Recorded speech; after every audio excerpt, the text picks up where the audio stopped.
बहुत गर्मी है, मैं जानता हूँ, भी आप सब लोग यहाँ सभा में मौजूद हो। और मैं तो धन्यवाद देना चाहता हूँ शैलजा जी का कि उनके चुनाव लड़ने के कारण आज मुझे आप सबके दर्शन करने का मौका मिल गया। और आपके गांव में आप सब से मिलकर बहुत अच्छा लगा। जो मान सम्मान आपने दिया उसके लिए मैं आपका आभारी हूँ। मैं बहुत लंबा भाषण नहीं दूंगा, लेकिन दो चार ऐसी बातें हैं जो मैं समझता हूँ हमको जाननी पहचाननी चाहिए।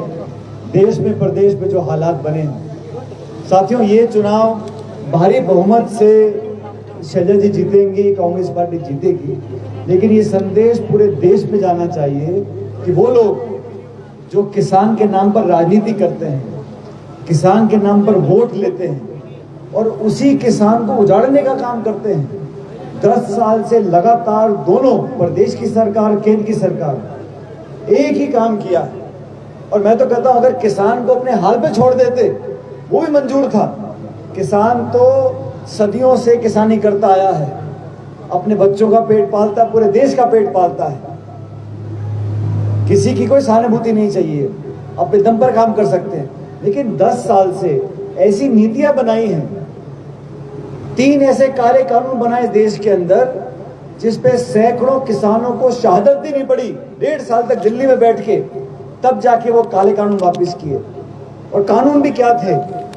देश में जो अनाज मंडियां हैं, अनाज का व्यापार होता है, जो फसल पैदा होती है, उसमें सारे देश का लाखों करोड़ का जो अनाज का व्यापार होता है वो चंद लोगों के हाथ में देके सरकार की मंडियों को बंद करना चाहते थे। आप कल्पना करो, अगर 2, 4, 10 लोग पूरे देश में सारी कनक, सारा कपास, सारा गेहूं, चावल सबका खरीदना और बेचना चंद लोगों के हाथ में चला जाएगा तो देश के क्या हालात होते।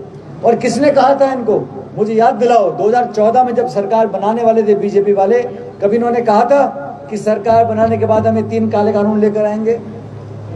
कभी सरकार ने कहा था कि महंगाई इतनी हो जाएगी, गैस और सिलेंडर और डीजल 100 रुपए लीटर बिकेगा? किसानों के साथ शोषण करना कहीं ना कहीं दबाव था, चंद लोगों को खुश करने के लिए। जिन लोगों को आपने पूरे देश के हवाई अड्डे, रेलवे लाइन, खान के गोदाम, बिजली घर सब दे दिए, उन लोगों को आप अनाज मंडी देना चाहते थे। ऐसे लोग जो किसान की सुनते नहीं। अरे मैं तो कहता हूं किसान की बात करने वाला इस पूरी सरकार में दिल्ली में कोई बैठा नहीं है, किसी को परवाह नहीं है। मुझे तो याद नहीं कोई ऐसा कोई किसान नेता इस केंद्र सरकार का या प्रदेश सरकार का हो जो बोल सके कि मैं बीज की, खाद की और बिजली की कीमत कम कराऊंगा, मैं महंगाई कम कराऊंगा। कांग्रेस पार्टी ने, मैं आपको खुशी से बताना चाहता हूं, मुझे फक्र है मेरी पार्टी के ऊपर, हमने पहली पार्टी है जिसने वादा देश के साथ किया। हमारी सरकार बनेगी तो एमएसपी पे हम कानून बनाएंगे, समर्थन मूल्य का कानून बनेगा। और वो लोग जो किसान की फसल औने पौने दाम में लेते हैं, जमाखोरी करते हैं, कालाबाजारी करते हैं, उन लोगों की दुकान बंद कर कर एक कानून बनेगा। अभी तो समर्थन मूल्य की घोषणा हो जाती है और फिर लोगों को मोहताज होना पड़ता है कि भाई हमारा दाम दे दे तू, जो सरकार का दाम है। जब कानून बन जाएगा उस दाम से नीचे कोई खरीद नहीं पाएगा। ये ऐसा कानून सरकार बनेगी हमारे, तो हम लेकर आएंगे। हम लोगों ने कहा कि जीएसटी लगाई आपने। अब जीएसटी खेती का जो भी उपकरण है, ट्रैक्टर है, हल है, सब चीजों के ऊपर जीएसटी लगा दिया। हमने कहा हमारी सरकार बनेगी, कृषि में काम आने वाले सारे उपकरण उस पे से जीएसटी हटा देंगे ताकि किसान को राहत मिले। 30 लाख पद हैं भारत सरकार के जो खाली पड़े, 30 लाख पद। हमारी सरकार बनेगी तो तुरंत प्रभाव से उन पदों को भरेंगे और 50% वो पद महिलाओं के लिए हम लोग रखना चाहते हैं। अब देश में 10 साल से सरकार है। इन 10 सालों में बीजेपी ने सब कुछ किया, खूब भाषण दिए। आप लोग भी टीवी देखते होंगे, कोई चैनल दबा लो वही फोटो दिखेगा आपको, अखबार में, टेलीविजन में, सिनेमा में, होर्डिंग में, झंडे में, बैनर में, पोस्टर में, पूरी ताकत लगा रखी है, इतना पैसा संसाधन लगा रखा है। लेकिन मुझे दुख इस बात का है कि लोकतंत्र के अंदर एक जिम्मेदारी पक्ष की होती है और उतनी महत्वपूर्ण जिम्मेदारी विपक्ष की भी होती है। भाई सवाल पूछने वाला तो कोई चाहिए। अब तराजू है, अगर वो आपस बराबर तुलता नहीं तो तराजू किसी काम का नहीं। तो विपक्ष और पक्ष दोनों जरूरी। बीजेपी ने कहा हम कांग्रेस मुक्त बनाना चाहते हैं इस देश को, विपक्ष मुक्त बनाना चाहते हैं। ये कैसी राजनीति है? आप चुनाव लड़ो, हार जीत होती रहती है, लेकिन सवाल पूछने का अधिकार तो हम लोगों को है। संसद के अंदर, संसद के बाद जवाबदेही तय करने का तो है।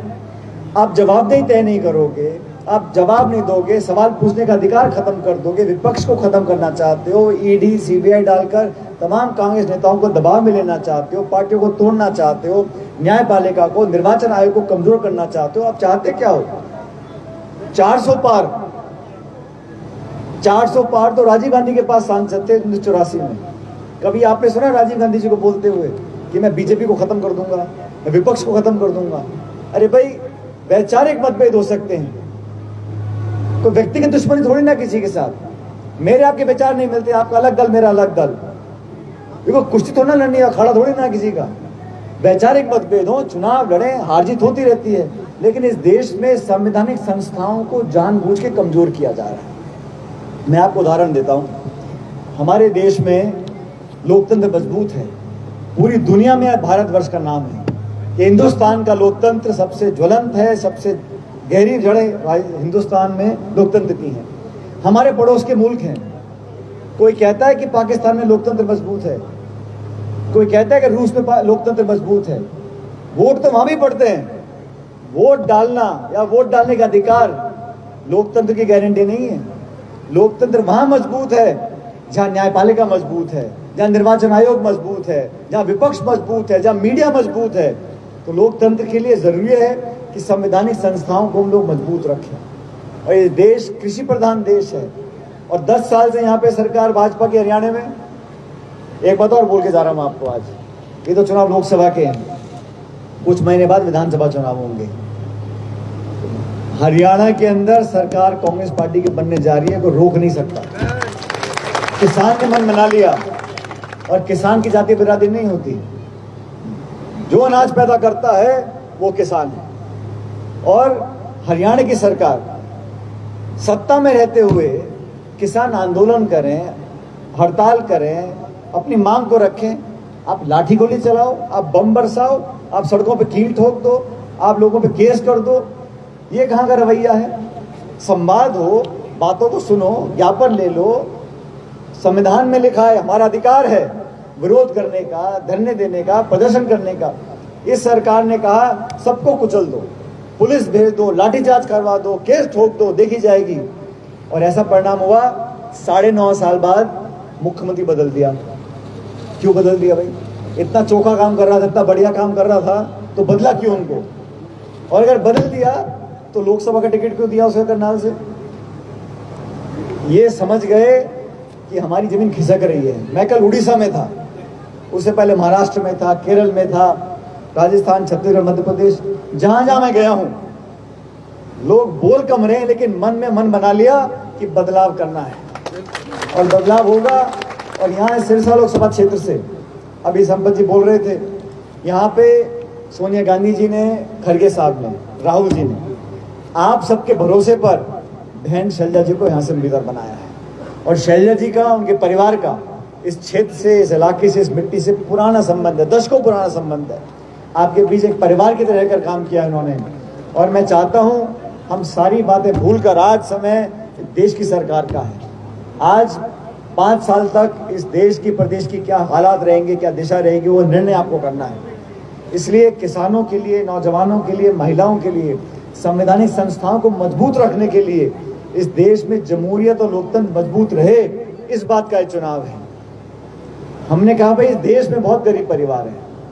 हमने मैनिफेस्टो में लिखा देश के तमाम गरीब परिवारों में, हर गरीब परिवार में जो महिला प्रमुख होगी, उस महिला के खाते में हर महीने 8,333 रुपए देंगे।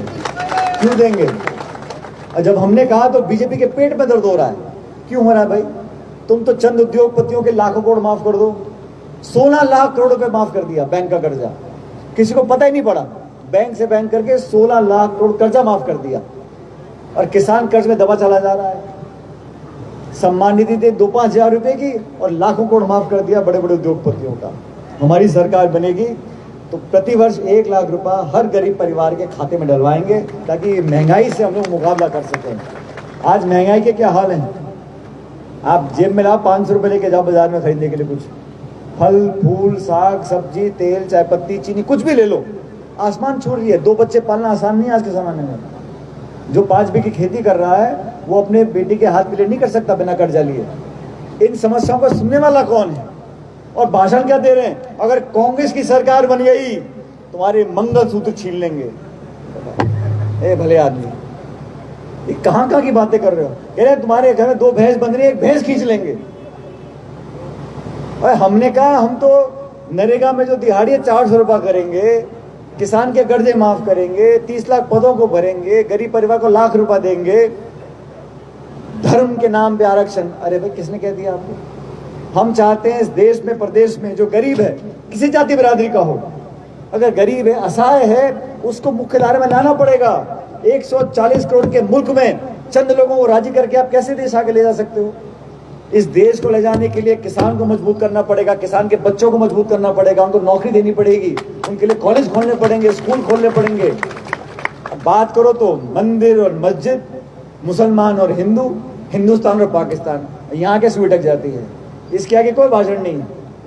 अच्छा आप बताओ, आपने बीजेपी के बहुत नेता देखे होंगे, कौन सा नेता की आश्वासन देकर गए आपको कि हम महंगाई कम कर देंगे? बीजेपी ने कहा था ना कि किसान की आमदनी दुगनी करेंगे। आप में से कितनों की दुगनी होगी आमदनी, मुझे बता दो। खत्म हो गई आमदनी। इन्हें कोई मतलब नहीं कितने का खल है, कितने का तेल है, कितनी की सरसों बिक रही है, कितनी कनक बिक रही है। इन्हें तो सिर्फ धर्म की बात करो, मुसलमान हिंदू की बात करो। अब कह रहे हैं कांग्रेस सरकार बन गई तो राम मंदिर पे बुलडोजर चला देंगे। अरे भाई, राम मंदिर किसी सरकार ने बनाया है क्या? किसी पार्टी ने बनाया है क्या? सुप्रीम कोर्ट का आदेश आया, हम सबने सहर्ष उसकी खुशी बनाई कि यहाँ भव्य राम मंदिर बनना चाहिए। आप लोगों को डराना चाहते हो? अरे मेरा धर्म क्या है, मैं किसकी पूजा करता हूँ, किसकी आरती उतारता हूँ, क्या कपड़े पहनता हूँ, किसमें कब व्रत रखता हूँ, कब भजन गाता हूँ, मेरी मर्जी। लेकिन मैं उसके नाम पर वोट मांगू, ऐसा नहीं चलेगा। देश चलता है संविधान से। संविधान में सब बराबर हैं, हिंदू मुस्लिम सिख ईसाई सब बराबर हैं, गरीब हो अमीर हो सबको बराबर का अधिकार दिया है। और सरकार चलती है कानून से, परंपराओं से, संविधान से, किसी के पसंद नापसंद नहीं चलती है। इसलिए साथियों, बदलाव हो रहा है देश में और आप लोगों को इस बदलाव का हिस्सा बनना है। हम सब आज शैलजा जी के लिए आपसे वोट मांगने आए हैं। और हमारी बड़ी बहन है, मैं लंबे अरसे से उनको जानता हूँ, उनके परिवार ने बहुत सेवाएं प्रदेश और देश की हैं, पार्टी की की, आप लोगों की है। तो मेरा आपसे निवेदन, अभी मुझे पता नहीं है उम्मीदवार कितने लड़ रहे हैं लोकसभा के, 3 4 5 लोग लड़ रहे हैं चुनाव, लेकिन आप लोग जानते हो जब जीत हो रही है तो जीत मोटी करानी है। और लगे कि यहाँ से लाखों वोट से कांग्रेस पार्टी जीत कर जा रही है। हमारा राजस्थान बहुत दूर नहीं है, वहाँ पर सब लोगों से मिलने का, आपका तो बहुत रोटी बेटी का रिश्ता है। यहाँ बहुत सारे मुझे साथी मिलकर हनुमानगढ़ के और राजस्थान के लोग घूम रहे हैं, आप सब जानते हो। हमने हमेशा लोगों को आगे बढ़ाने का काम किया, नौजवानों किसानों को मौका देने का काम किया।